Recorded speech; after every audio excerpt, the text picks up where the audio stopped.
Hi, I'm Carmi Weininger of the ReactorPanel Saddle Company, and we are here to talk about how to assemble your saddle.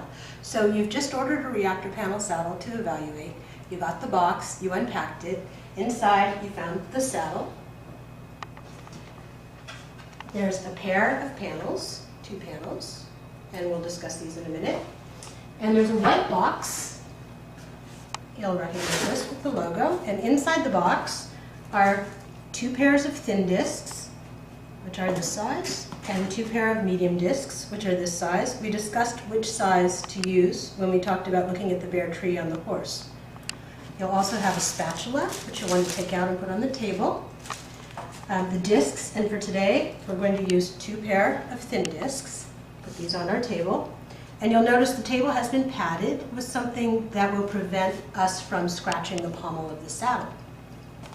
You've also got a user's guide and a ruler if you need it to measure tolerances. We'll put the ruler on the table with our other tools.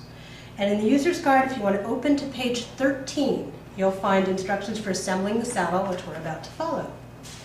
So to begin, take your saddle, put it onto the table with the pommel down, gently roll it over, don't let the cantle thump, and let the flaps come down. So the cantle points away from you, the pommel points toward. Next, you'll take your panels, and they need to be flexed and broken in the direction of the Velcro, given some good bendy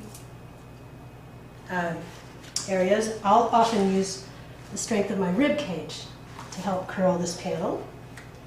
And you'll see now it's got just a slight curve. Break in the other panel. And you're ready to go. So we'll start with our discs, thin, and take the thin discs and put each one in the circles on the rear of the saddle. So you take the disc, carefully put it in the circle. If you're slightly off, you can gently tap it with your finger. And when you like the position, press down gently and turn. That will lock the disc in place. Repeat on the other side.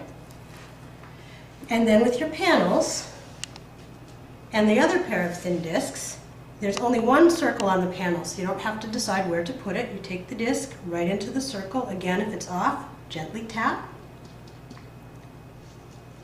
and lock it in place. And finally, your last disc on your last panel into the circle, tap and turn. Your panels are labeled with a code. They have an R or an L for right or for left.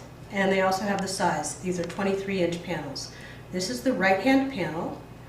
This is my right hand. This is the right side of the saddle. So this is where we'll start. This disc needs to be placed very exactly into this circle.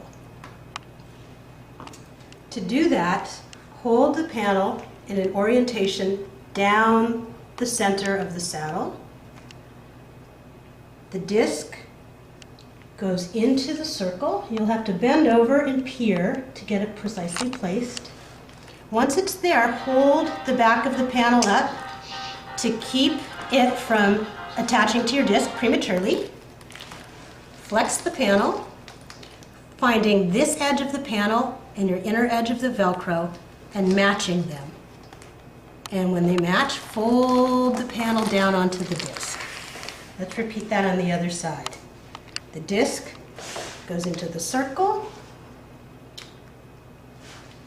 preventing the rear from attaching until you're ready, holding the rear of the panel, guiding the edge of the panel to meet the edge of the Velcro, and then folding the panel down. Now the saddle is assembled in a symmetrical and basic position, and we're ready to fit it onto the horse. Because we've just tacked things on, we're going to move slowly and carefully as we pick the saddle up. You can see my thumbs are on the panels to support them. I roll the saddle over. I put it onto my hip, supporting the panels against my body, and now I'll carry it out to the barn and we'll fit it onto the horse.